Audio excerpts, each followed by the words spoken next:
I think. चलिए, तो basically ये जो चैप्टर है, ये पूरे चैप्टर में हम स्पीड के बारे में पढ़ते हैं। इसके बारे में पढ़ते हैं। तो स्पीड ऑफ रिएक्शन क्या होता है, कैसे किसी भी रिएक्शन का हम स्पीड निकाल सकते हैं, इस चैप्टर में बेसिकली हम उसके बारे में पढ़ते हैं। तो स्पीड को ना, स्पीड जो स्पीड है, स्पीड को ना एक और वर्ड से बुलाते हैं, that is called the rate. नाम सुना है क्या? स्पीड को एक और नाम से बुलाते हैं, दैट इज कॉल्ड रेट। तो इस पूरे चैप्टर में हम किस बारे में पढ़ेंगे बेटा? बोलो, रेट ऑफ रिएक्शन। किस बारे में पढ़ेंगे?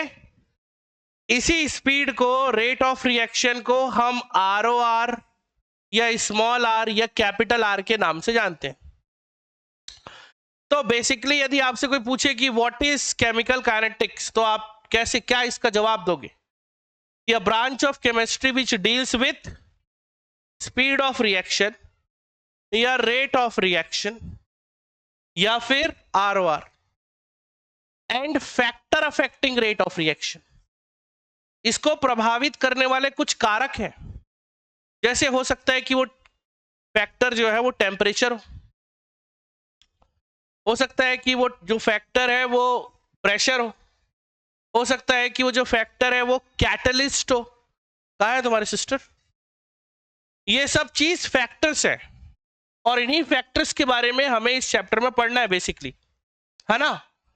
अब इस स्पीड के आधार पे, इस फैक्टर के आधार पे, इस ROR के बेसिस पे हमारे पास 3 टाइप के रिएक्शन है। कितने टाइप के रिएक्शन है बेटा? 3 टाइप के। सबसे पहला रिएक्शन होता है बेटा स्पीड रिएक्शन, या इसी को हम एक वर्ड और बोलते हैं, that is called the fast reaction. क्या बोल देते हैं बेटा?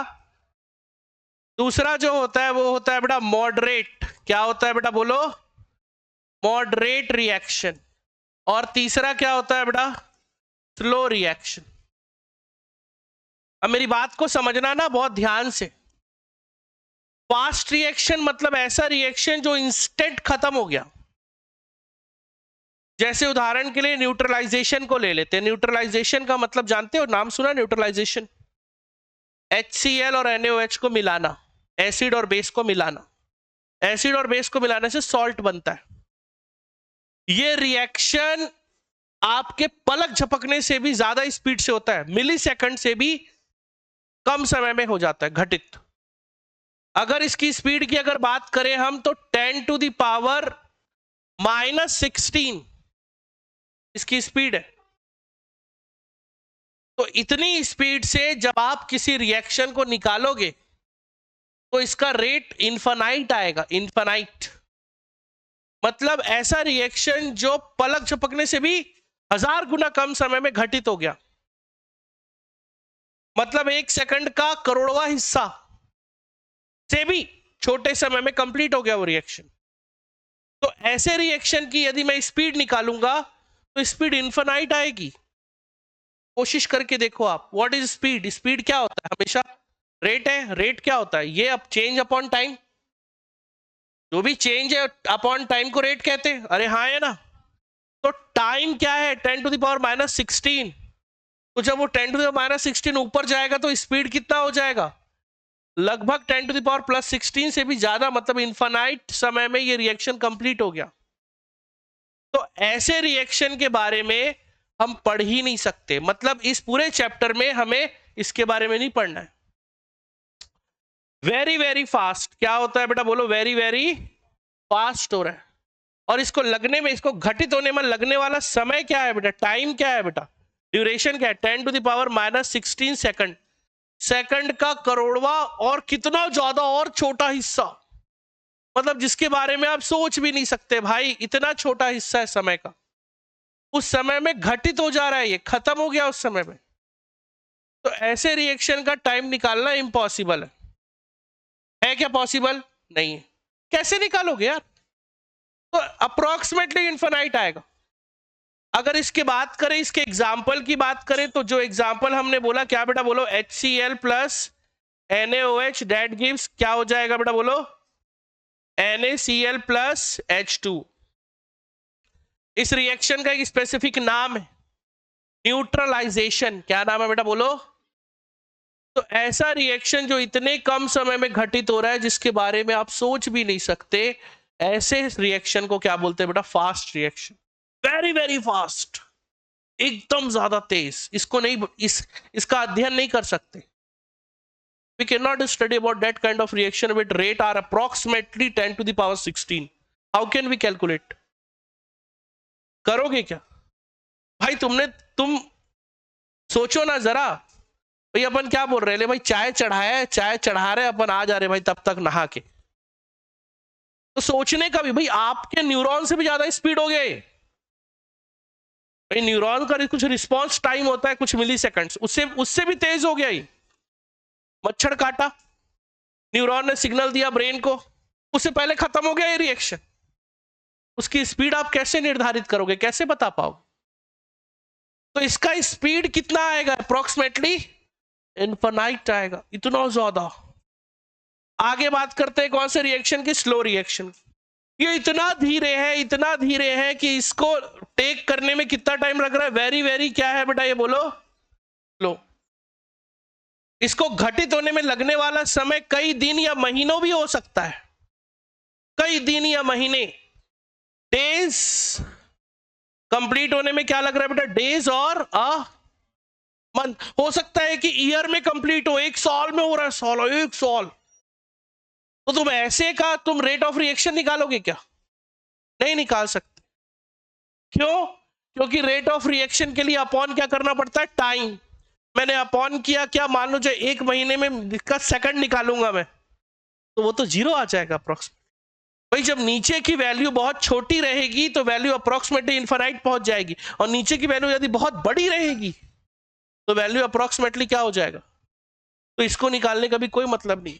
इसका एग्जाम्पल क्या है बेटा बोलो? इसका एग्जाम्पल है रस्टिंग, रस्टिंग ऑफ आयरन। और ये साला हो रहा है महीनों में, है ना? कई ब्रिजेस में तो कई सालों में होता है, 100 साल में होता है रस्टिंग। तो 100 साल तक मैं वेट करता रहूंगा भाई, मेरी जनरेशन आके उसको चेक करेगी क्या, उसका रेट ऑफ रिएक्शन? सोच के देखो। तो ऐसे रिएक्शन का भी रेट ऑफ रिएक्शन निकालने से कोई मतलब नहीं है। तो रिएक्शन मतलब भाई हम जो पढ़ रहे हैं रिएक्शन कैसा रिएक्शन है? जो कुछ घंटे में हो जाए, कुछ मिनट्स में हो जाए, चलो 2-4 दिन भी मान लो, बट ये never completed at certain time. एक दिन में क्या परिवर्तन हुआ? हुआ ही नहीं। और ये समझ में नहीं है, समझ में आने से पहले कंप्लीट हो गया। तो ना तो हम स्टडी कर सकते हैं किसकी? पास्ट की। ना तो हम स्टडी कर सकते हैं, तो हम स्टडी किसकी करेंगे? मॉडरेट रिएक्शन की। बिकॉज इट टेक, बोलो बेटा क्या हो जाएगा? It takes moderate time, moderate time. और वो टाइम कितना है बेटा? सम मिनट से लेके आर घंटे तक। कुछ घंटे में, 2-4 घंटे में रिएक्शन कंप्लीट हो गया तो ठीक है, अच्छी बात है, हम वेट कर सकते हैं। एक दिन वेट कर लिए, चलो कोई बात नहीं, कल तक तो कंप्लीट हो जाएगा। या कुछ घंटे वेट कर लिए, कंप्लीट हो जाएगा। तो ऐसे रिएक्शन जिसको घटित होने में कुछ समय लगे, कुछ समय मतलब एकदम ऐसा भी नहीं कि भाई, और ऐसा भी नहीं कि भाई मतलब ना समझ में आए, इतना भी जल्दी नहीं, और मेरी जनरेशन आके चेक करे, इतना भी जल्दी नहीं, इतना भी लेट नहीं। तो सम टाइम्स, सम मिनट से लेके सम आवर तक, तो ऐसे रिएक्शन का हम स्टडी करेंगे। तो हम जो पूरा चैप्टर पढ़ रहे हैं, जो पूरा चैप्टर हम जो स्टडी कर रहे हैं, वो ये वाला रिएक्शन, समझ रहे हो? ये वाला रिएक्शन। कौन सा वाला? ये वाला, सॉरी, ये वाला, मतलब मॉडरेट रिएक्शन। अगर एग्जाम्पल की बात करें तो एग्जाम्पल बड़ा प्यारा है, that is called the curding of क्या बेटा? मिल्क। इससे प्यारा एग्जाम्पल क्या बोलोगे? 4-5 घंटे में दही जम गया भाई। हाँ, टेम्परेचर सही रहना चाहिए, मॉडरेट टेम्परेचर होना चाहिए।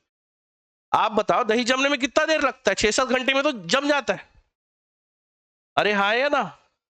इडली के फर्मेंटेशन में कितना देर लगता है? 6-7 घंटे में हो जाता है। तो ऐसे रिएक्शनों के बारे में हमें पढ़ना है जिसको घटित होने में कुछ मिनट से लेके कुछ घंटों तक लगे। तो we study only about the moderate type of reaction, not very fast, not very slow, कर ही नहीं सकते। इसका 0 आएगा स्पीड, इसका इन्फिनाइट आएगा। तो भाई मैं तो कर ही नहीं पाऊंगा स्टडी, मेरे को तो स्टडी करना था। आप क्या पढ़ रहे हो? टॉपिक क्या है? Rate of reaction. और what is rate of reaction? ये होता क्या है भाई मेरे? रेट ऑफ रिएक्शन क्या है? चेंज इन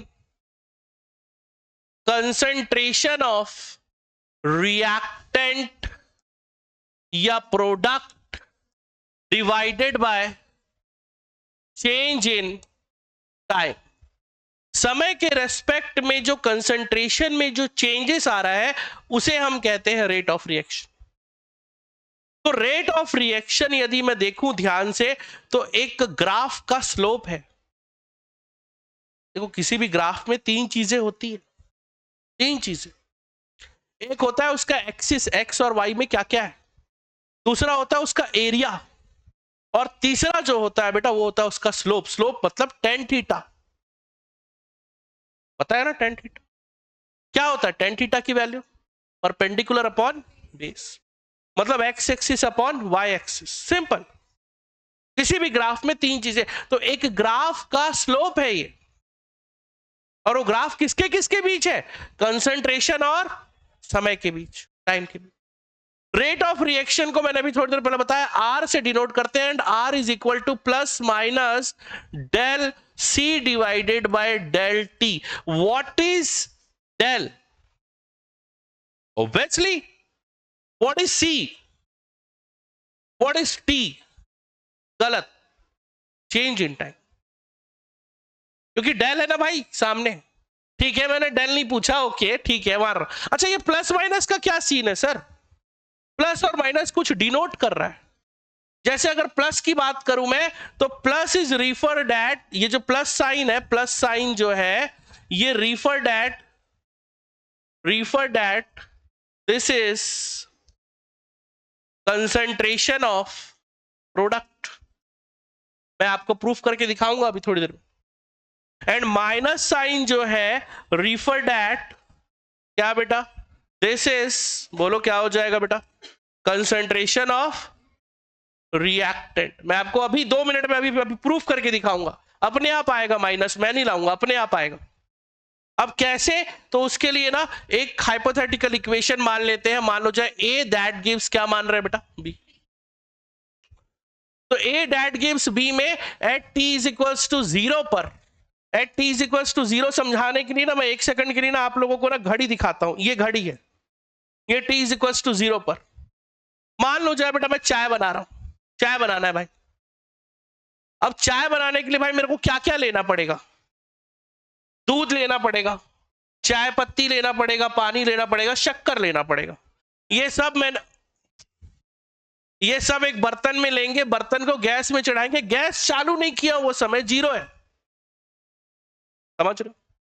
गैस अभी चालू ही नहीं है दोस्त, गैस बंद है, गैस हो गया है। यार रिलीज मत करना, ठीक है? तो ये जो गैस जो मैंने सिलेंडर, जो गैस में मैंने लाइटर नहीं मारा है, वो समय 0 है दोस्त। उस समय पे जिस समय पे मैंने लाइटर नहीं मारा है, उस समय में दूध कितना है? 100% है। दूध जितना लिया था उतना ही है। कैसी बात कर रहे हो सर? चाय पत्ती कितना है सर? जितना लिया था उतना ही है।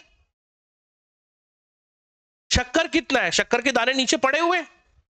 पानी कितना है? मान लो जो आधा कप पानी लिया तो आधा कप पानी है। आपने तो गैस चालू ही नहीं किया। तो जब गैस चालू नहीं हुआ है उस वक्त रिएक्टेंट कितना रहता है बेटा? इसको हम ए नॉट बोलेंगे, and it is always be 100%, हमेशा।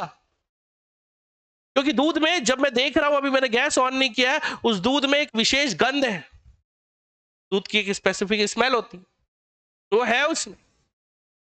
चाय पत्ती की कोई खुशबू नहीं होती, कोई खुशबू नहीं आ रहा है, सिर्फ दूध का ही खुशबू आ रहा है, कोई शक्कर की महक नहीं आ रही मुझे। अभी तो मैंने गैस चालू ही नहीं किया भाई। अब मैंने गैस चालू किया, ये समय चालू हो गया। जैसे ही गैस चालू किया, गैस चालू किए, मुझे मान लो जाए 7 सेकंड हो गए, ये मैंने बटन दबा दिया, 7 सेकंड हुआ, that is called T1, that is called T1। तो अब t इज इक्वल टू 0 नहीं है, t इज इक्वल टू क्या है बच्चा, t1, और इस वक्त a नहीं रहा, a1 हो गया। क्या मैं गलत बोल रहा हूं? तो जिस वक्त मैंने गैस चालू किया था, जिस वक्त मैंने गैस चालू किया था वो समय क्या था, 0। जो मैंने T1 लिया वो समय क्या था, ये लिखा है ये 9.9। फिर मैंने अगेन एक समय लिया, वो समय कितना है बेटा, ये। तो जैसे जैसे समय बीतता जाएगा, समय बढ़ता जाएगा, दैट इज ये क्या हो गया बेटा, T is equal to T2, ये क्या हो गया बेटा, T is equal to T3, ये क्या हो जाएगा बेटा, A2, ये क्या हो जाएगा बेटा, A3। अब जरा सोचो, जब आपने गैस चालू नहीं किया था उस वक्त क्या आपको किसी भी प्रकार की चाय की महक आ रही थी? तो उस वक्त प्रोडक्ट कितना था बेटा, और 0% हम अभी इसको क्या मान रहे हैं बेटा, B0, and B0 is always 0%। क्या मेरी बात समझ में आ रही, क्या बोलना चाह रहा हूं? अबे खुलना।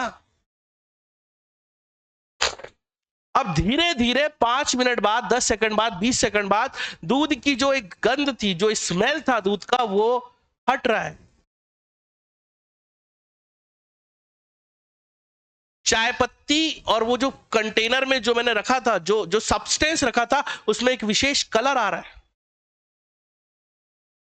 एक थोड़ी देर के बाद जैसे ही बॉयल होना शुरू हुआ, एक विशेष गंध पूरे कमरे में भर गई। उस गंध में थोड़ी मिठास आया ना। तो ये सब घटित हो रहा है, that is called B1, that is called B2, that is called B3। धीरे धीरे कुछ समय के बाद, 10 मिनट के बाद, उस दूध के वजूद का क्या हुआ, खत्म हो गया। उस शक्कर के दानों का क्या हुआ, उसने मिठास की जगह ले ली, खत्म होता जा रहा है। तो रिएक्टेंट हमेशा और हमेशा और हमेशा टाइम के अकॉर्डिंग कम होता जाएगा, और प्रोडक्ट हमेशा और हमेशा और हमेशा टाइम के अकॉर्डिंग क्या होता जाएगा बेटा, बढ़ता जाएगा, हमेशा बढ़ता चला जाएगा प्रोडक्ट। और इसी चीज को यदि अगर मैं आपको बोलूं भाई कि ग्राफ में रिप्रेजेंट करके दिखाओ सर, तो मैं कैसे दिखाऊंगा? ये देखो, ये इस तरफ क्या है बेटा, कंसंट्रेशन, ये क्या है बेटा, कंसंट्रेशन ऑफ ये डब्बा का मतलब क्या है बेटा, व्हाट इज डब्बा? हमने ये और पढ़ा है एक बार, कहां पढ़ा है, केमिकल इक्विलिब्रियम। डब्बे का मतलब क्या पढ़ा था, एक्टिव मास। अभी लिखाऊंगा मैं एक्टिव मास। ये क्या है बेटा, ये वो स्थिति है जो T इज इक्वल टू क्या है बेटा, 0। तो क्या मैं इसको A0 लिख सकता हूं, यस और नो? हाँ, क्योंकि what is A0, 100%, that is 100%।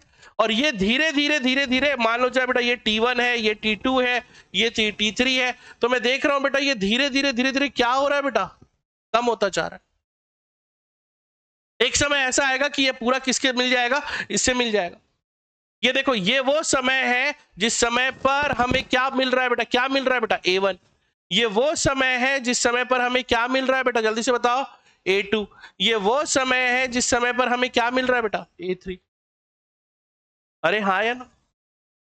और अगर मैं आपसे बात करूं भाई, ये बताओ मुझे कि ये तो हो गई रिएक्टेंट की बात, अगर बात करूं भाई प्रोडक्ट की, सर प्रोडक्ट की बात करो तो फिर क्या हो जाएगा, प्रोडक्ट के लिए क्या हो जाएगा, इंक्रीज होता जाएगा, क्योंकि चाय की खुशबू थोड़ी देर बाद क्या हो जाएगी, आनी शुरू हो जाएगी आपको।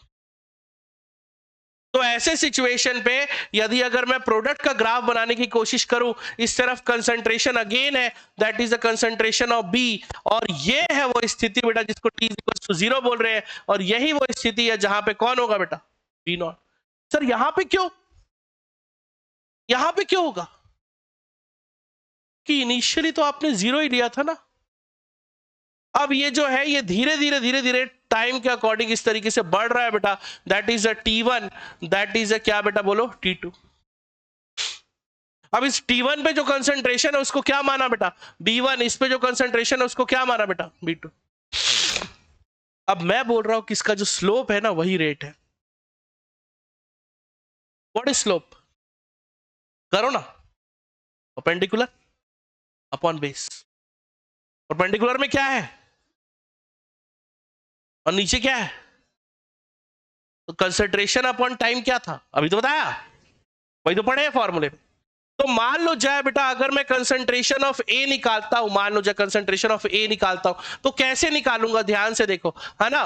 फॉर रिएक्टेंट मैं क्या लिख रहा हूं बेटा, बोलो बेटा, for reactant R is equal to क्या हो जाएगा बेटा, बोलो A2 minus A1 divided by क्या हो जाएगा बेटा, T2 माइनस T1। चेक कर लो ना, यदि मैं गलत बोल रहा हूं तो चेक कर लो। हमेशा क्या लिखते हैं, फाइनल माइनस इनिशियल। फाइनल कौन है, ये। इनिशियल कौन है, ये। यार एक चीज देखने को मिल रही है मुझे कि फाइनल वैल्यू छोटी है, इनिशियल वैल्यू बड़ी है। तो किसी छोटी वैल्यू को जब आप बड़ी वैल्यू से माइनस करोगे तो वैल्यू क्या आएगी, नहीं आएगी, निगेटिव आएगी कि नहीं आएगी। तो क्या मैं R इज इक्वल टू ऐसा लिख सकता हूं क्या बेटा, del A divided by del T और सामने माइनस। व्हाट इज माइनस, ये माइनस क्या बता रहा है, ये माइनस क्या बताना चाह रहा है मुझे कि आई एम क्या, रिएक्टेंट, और मेरी मात्रा हमेशा अकॉर्डिंग टू द टाइम कम हो रही।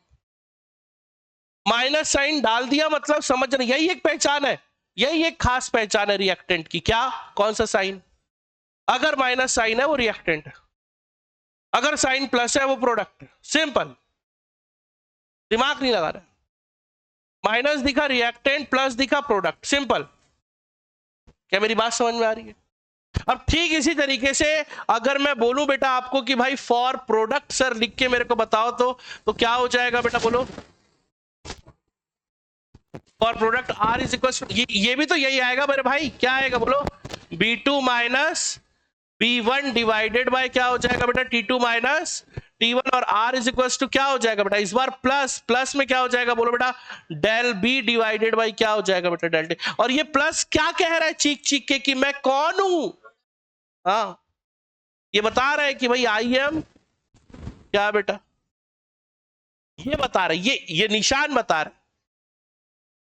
अगर ग्राफ की बात करें तो जो ये इस तरीके का ग्राफ है, ऐसे कभी सिंगल ग्राफ नहीं आता, हमेशा कंबाइन ग्राफ आता है। जैसे A यदि B में कन्वर्ट हो रहा है तो इसका ग्राफ अगर आप बोलोगे मुझे, तो ग्राफ कैसा हो जाएगा, इस तरफ हमने कंसंट्रेशन को लिया, इस तरफ हमने समय को लिया, टाइम को लिया, ड्यूरेशन को लिया। तो ये जो है, ये जो नीचे की तरफ आता हुआ ग्राफ है, ये किसके बारे में बता रहा है, रिएक्टेंट। और ये जो ऊपर की तरफ जाता हुआ ग्राफ है, ये किसको बता रहा है। देखो क्या क्या ये जरूरी है कि एक दूसरे को काटे, जरूरी नहीं काटना, बिना काटे भी काम हो सकता है। अब ये क्या है यार, ये क्या है ये, अच्छा चलो काट दिया, मान लो चाहे काट भी दिया, तो ये बिंदु क्या है बताओ, ये जो बिंदु है, ये बिंदु क्या है। हाँ ऐसा कह सकते हो, ये वह समय है जिस समय पर A और B दोनों का कंसंट्रेशन सेम है। अब सेम कैसे आया मैं आपको बताता हूं। A शुरू में कितना था, 100%, धीरे धीरे धीरे धीरे उसकी मात्रा कम हो रही है, 80 हुआ, फिर 60 हुआ, फिर 50 हुआ। B जब स्टार्ट किए थे उसकी मात्रा कितनी थी, फिर वो 10 हुआ, फिर वो 20 हुआ, फिर वो 40 हुआ, फिर वो 50 हुआ। तो एक ऐसा समय आया जिस वक्त दोनों का कंसंट्रेशन क्या हो गया जी, दैट इज द टाइम, और कुछ नहीं। ऐसा कोई जरूरी नहीं है कि कंसंट्रेशन दोनों का सेम हो हमेशा, ऐसा क्या जरूरी है, ऐसा कोई जरूरी है क्या। अच्छा ये क्या है, ये बिंदु क्या है, ये बिंदु, ये आखिर वाला बिंदु, यस इक्विलिब्रियम है। इक्विलिब्रियम की परिभाषा है कि यदि प्रोडक्ट बढ़ना बंद हो जाए और रिएक्टेंट घटना बंद हो जाए, उस कंडीशन को क्या कहते हैं बेटा, इक्विलिब्रियम। अब ऐसा कोई जरूरी नहीं कि इक्विलिब्रियम हमेशा आए, तो डिपेंड करता है कंटेनर पे।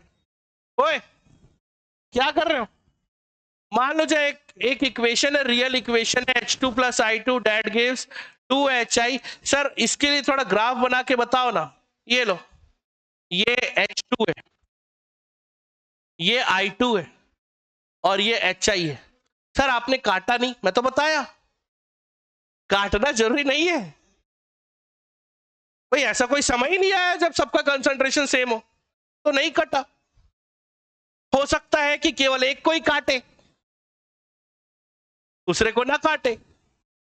अरे तो ऐसा कोई समय आना कोई जरूरी थोड़ी ना है भाई कि वो टाइम आएगा ही तभी आप वेट करते, ऐसा नहीं है। तो ये ग्राफ सही है। इस तरफ क्या है, इस तरफ क्या है ग्राफ में बोलो, कंसंट्रेशन, और इस तरफ क्या है हमारा समय। सिंपल भाई, हमको ग्राफ के स्लोप से मतलब है। स्लोप मतलब ढाल, ढाल मतलब टेन थीटा, टेन थीटा मतलब परपेंडिकुलर अपॉन बेस, परपेंडिकुलर में कंसंट्रेशन, नीचे समय, कहानी खत्म। किसी भी ग्राफ का स्लोप क्या रिप्रेजेंट करता है, टेन थीटा। और यहां पे टेन थीटा हम किसको रिप्रेजेंट करवा रहे हैं, that is called the rate of reaction. The rate of reaction are called tan theta and which is denoted by R. अरे हाँ है ना। मान लो जाए कुछ इक्वेशंस है, जैसे एग्जांपल के लिए एक हाइपोथेटिकल इक्वेशन ले लेते हैं, ये a plus B that give c plus D. अब ऐसे सिचुएशन पे मुझे बताओ रेट ऑफ रिएक्शन क्या होगा। अच्छा, रेट ऑफ रिएक्शन के बारे में ना कुछ बातें कर लेते हैं। रेट ऑफ रिएक्शन क्या पढ़ रहे बेटा हम, बोलो। रेट ऑफ रिएक्शन या स्मॉल आर, ये दो प्रकार के होते हैं बेटा। एक होता है बेटा average, average rate of reaction, जिसको हम आर से रिप्रेजेंट करते हैं, और इसको हम लिखते हैं बेटा plus minus del divided by del t C, ऐसा लिखते हैं। प्लस माइनस ठीक है, del divide by del t भी ठीक है, डेल का मतलब होता है चेंज, सिंपल है, बहुत सिंपल। और एक होता है बेटा that is called the instantaneous, क्या होता है बेटा, instantaneous rate of reaction. Instantaneous जानते हो क्या, ये सुने हो क्या, ये सुने हो क्या, इस समय पर, व्हाट इज इस समय, उस क्षण पर। जैसे उदाहरण के लिए चाय बनाना आपको, आपने शुरू किया, 10 मिनट बाद चाय की क्या स्थिति है, यह है एवरेज। ओम, या तो अलग बैठो या तो चुप बैठो। इससे पहले क्लास में रिकॉर्डिंग हुई नहीं, लाइट नहीं था, अभी रिकॉर्डिंग भी कर रहा हूं तो थोड़ा शांति में एक्सपेक्ट करता हूं आप लोगों से। समझ में आ रहा है क्या बोल रहा हूं। अब देखो, मान लो जाए मैंने पूछा, मान लो जाए मैंने 9 बजे चाय बनाना शुरू किया था, तो मैं आपसे पूछ रहा हूं 9:06:53 में चाय की क्या स्थिति। तो उस क्षण, उस विशेष समय पर जो स्थिति है उसे इंस्टेंटेनियस बोलते हैं। क्या बोलते हैं, और यहां हम डेल वर्ड यूज नहीं करेंगे ना, यहां हम यूज करेंगे R instantaneous is equals to d by d t, and ये क्या हो जाएगा, डी बाय डी टी क्या हो जाएगा, सी हो जाएगा, और ये क्या हो जाएगा बेटा, प्लस। अब प्लस और माइनस का सीन तो आपको पता है भाई कि प्लस क्या रिप्रेजेंट कर रहा है और माइनस क्या रिप्रेजेंट कर रहा है, कि प्लस क्या बताता है और माइनस क्या चीज को रिप्रेजेंट करता है। क्या मेरी बात समझ में आ रही है। तो that is called the rate of reaction. कितने प्रकार के होते हैं भाई, दो प्रकार। तो अभी जो पढ़ेंगे पहले वो एवरेज पढ़ेंगे, उसके बाद जो पढ़ेंगे वो क्या पढ़ेंगे, इंस्टेंटेनियस। तो आइए कुछ एवरेज रेट ऑफ रिएक्शन देखते हैं। मान लो जाए एक हाइपोथेटिकल इक्वेशन है, a plus B that give c plus D. इसके लिए मुझे भाई रेट बता दो, रेट, रेट इंस्टेंटेनियस नहीं, नॉर्मल रेट बताओ, एवरेज रेट बताओ, क्या हो जाएगा जल्दी से बताओ। अरे बोलो ना बे, माइनस लिखूंगा पहले, फिर क्या लिखूंगा, del divided by del t, फिर क्या लिखूंगा बेटा, a लिखूंगा, a नहीं लिखूंगा। अब माइनस साइन का क्या मतलब है, अबे जो तीर के पीछे है उसे माइनस आएगा, जो उड़ते तीर के आगे है प्लस आएगा। समझ में आ रहा है क्या। तो ये इज इक्वल्स टू में क्या आएगा बोलो बेटा, minus del divided by del t में क्या आ जाएगा बेटा जल्दी से बोलो, b। और ये इज इक्वल्स टू, अच्छा प्लस आ जाएगा, क्या आ जाएगा बोलो बेटा, del divide by del t क्या हो जाएगा बोलो बेटा, c इज इक्वल्स टू, फिर प्लस में आ जाएगा, del divide by del t क्या आ जाएगा बोलो बेटा, d। क्या मेरी बात समझ में आ रही है कि नहीं आ रही है, सिंपल है। अब आइए बात करते हैं रेट के कुछ और इक्वेशंस की। जैसे रेट, ये डब्बा को क्या बोलते हैं बेटा, एक्टिव, और नीचे क्या है बेटा, समय, कालखंड, ड्यूरेशन। अच्छा ये पता है कि डब्बे के और भी कई नाम है, जैसे इसको क्या बोल देते हैं बेटा, कंसंट्रेशन। इसका एक और नाम है क्या, मोलारिटी। इसका एक और नाम है क्या बोलते हैं, capital M, capital C, capital S. ये सब एक ही है, एक ही चीज है। और अपॉन में नीचे क्या आ गया बेटा, समय, कालखंड, ड्यूरेशन, टाइम, टी। अब जब इतनी बात हुई है तो यूनिट की भी बात कर लेते हैं।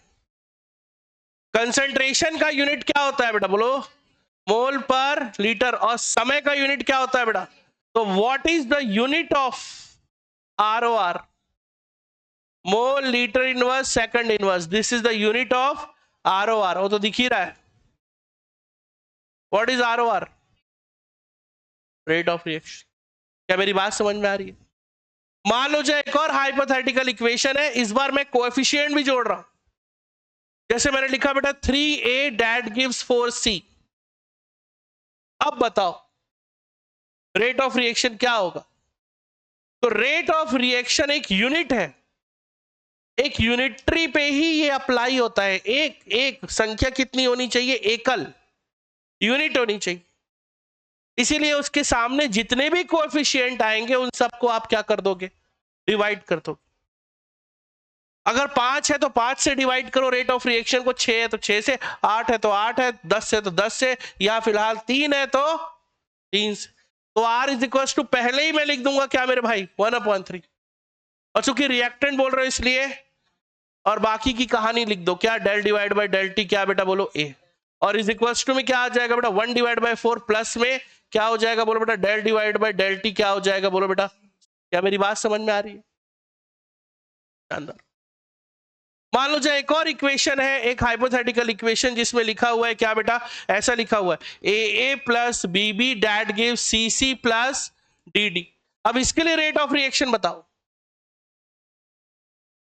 हाँ बोलो क्या हो जाएगा, R is equal to -1/A del divided by del t A is equal to, बोलो बेटा क्या हो जाएगा, -1/B del divided by del t क्या हो जाएगा बोलो बेटा, B इज इक्वल टू क्या हो जाएगा बोलो बेटा, +1/C del divided by del t क्या हो जाएगा बेटा, C is equal to plus में 1/D क्या हो जाएगा बेटा, डेल अपॉन डेल टी क्या हो जाएगा बेटा, D। क्या मेरी बात समझ में आ रही है?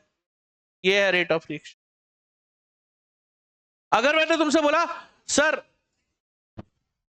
ये तो सब हाइपोथेटिकल इक्वेशन, कुछ रियल इक्वेशन में बताओ, तो रियल इक्वेशन पे लिख लो। जैसे अभी अभी भी पढ़ा था क्या, H2I2 डेट गिव्स क्या बेटा, 2H है। इसके लिए क्या होगा रेट ऑफ रिएक्शन, करके बताओ। तो क्या हो जाएगा बोलो, R इज इक्वल टू क्या होगा, जल्दी से बताओ क्या हो जाएगा, माइनस में 1 क्या भाई है ही नहीं कुछ, 1/1। तो 1/1 ने लिख के सीधा क्या लिख रहा बेटा, del divided by del t क्या लिख दिया बेटा, H2 इज इक्वल टू, फिर माइनस में क्या बेटा बोलो, del divided by del t क्या बेटा, I2, और फिर इज इक्वल टू में क्या हो जाएगा बेटा, 1 डिवाइडेड बाई 2 प्लस में del divided by del t क्या हो जाएगा बोलो बेटा, HI।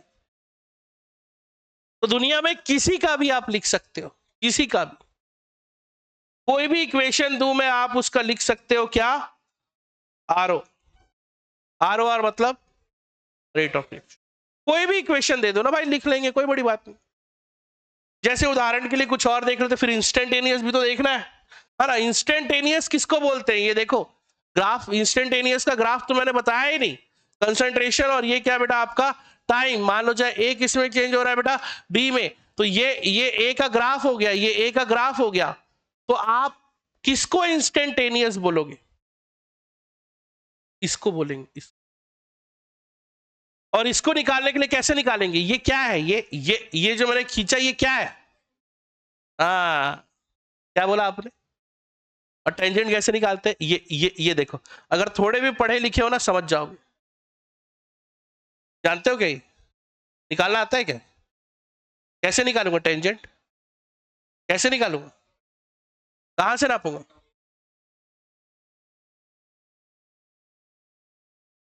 अरे हाँ है ना, गलत है क्या, किसी को तो बोलेंगे टेंजेंट।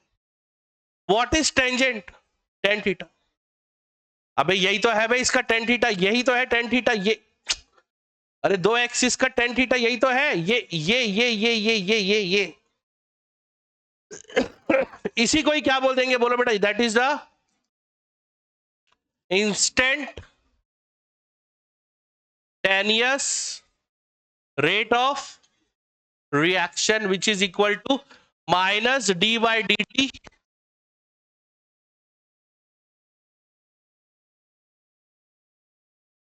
क्या परिवर्तन हुआ, डेल किसमें चेंज हो गया,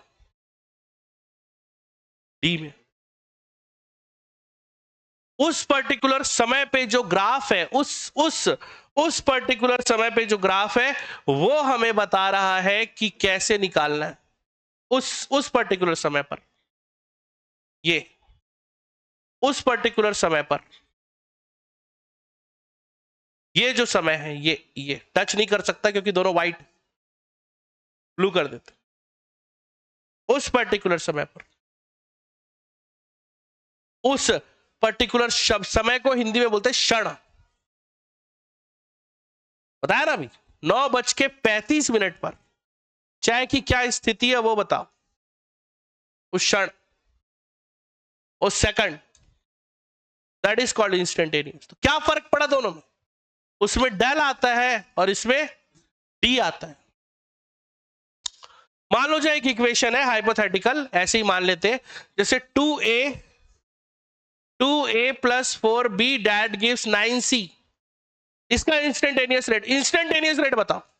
तो क्या लिखूंगा सबसे पहले मैं, R instantaneous is equal to क्या लिख दूंगा बोलो, -1 में डेल नहीं, d by d t of A is equals to minus में 1/4 d by d t of B is equals to plus में 1/9 d by d t of C. Simple है।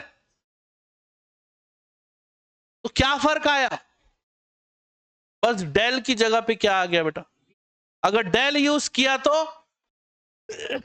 Average, और डी यूज किया तो instantaneous, उच्च क्षण पर क्या है स्थिति, इसे हम किस नाम से बुलाते हैं, इंस्टेंटेनियस। क्या मेरी बात समझ में आ रही है, कोई दिक्कत? तो फिलहाल यहां तक लिखते हैं, देन फिर आगे बढ़ेंगे। आपके पहले वाली बैच का तो यहीं तक ही हो पाया।